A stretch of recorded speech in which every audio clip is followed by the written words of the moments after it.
Magandang araw mga kapuso, narito po ang mga kapanapanabic na ganap dito lamang po sa Born to Shine.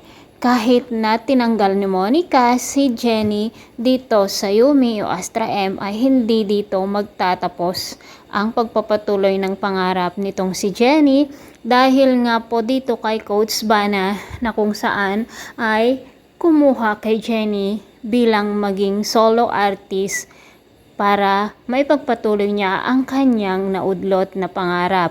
Masayang-masaya ang pamilya ni Jenny dahil sa pagdating ni Coach Bana mga kapuso. Noong una natatakot si Jenny dahil nga baka hindi niya ito kakayanin.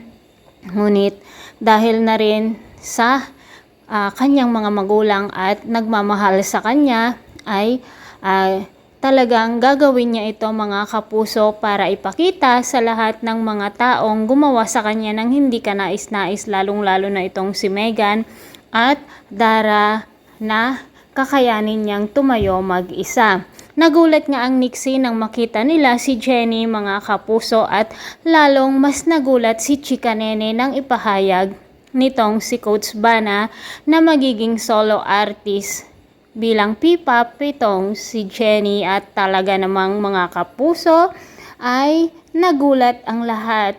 Lalong-lalo na nang mapanood ang Yumi ang pinost nitong si Coach Bana. At dito naman mga kapuso, na-distract naman si Megan dahil nga akala nilang mag-ina ay hindi na makakabalik sa industriya ang ating bida na si Jenny.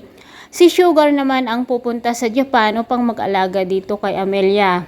At ito na ang pagkakataon na magbanding ang magtita at siguradong sasabihin lahat ni Sugar ang ginawang kasamaan ni Megan dito kay Jenny. Lalo na ang ginawa nito na paggawa ng video at pagkasabwat dito kay JC upang matanggal sa Yumi. At sana sa pagbabalik ni Amelia mga kapuso ay si Jenny ang kanyang ipagtatanggol at sana malalaman na rin ni Amelia na si Megan ay hindi pala totoong halari dahil nga sa trailer nitong Born to Shine ay mayroong isang lalaki na kausap nitong si Dara at siguradong ito ang tatay nitong si Megan.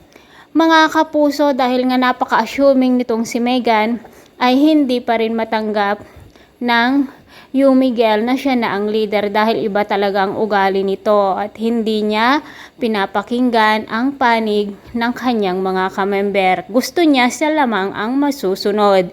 Masayang-masaya nga si Jenny dahil nga unang araw pa lang niya bilang solo P-pop artist ay ang dami na niyang project mga kapuso dahil nga napakagaling itong si Coach Bana at talaga namang napakagandang panoorin ngayon ang Born to Shine. Parang nabuhay muli dahil nga po sa kagalingan nitong si Sheryl Cruz dito sa pagdadala ng pelikula at talaga namang tuwang-tuwa ang kanyang mga magulang pati na rin ang mga kaibigan nitong si Jenny dito sa kanilang lugar mga kapuso.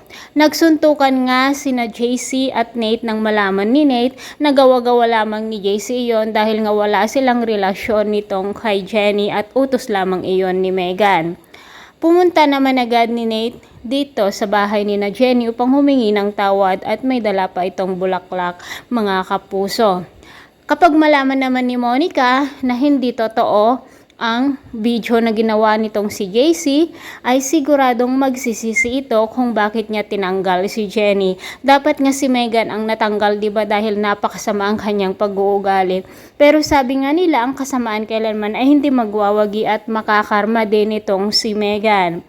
Mga kapuso, talagang napakaganda na ang bawat eksena dito kaya't huwag po natin kaligtaan panoorin ang bawat episode dito lamang po sa Born to Shine. Maraming salamat. God bless.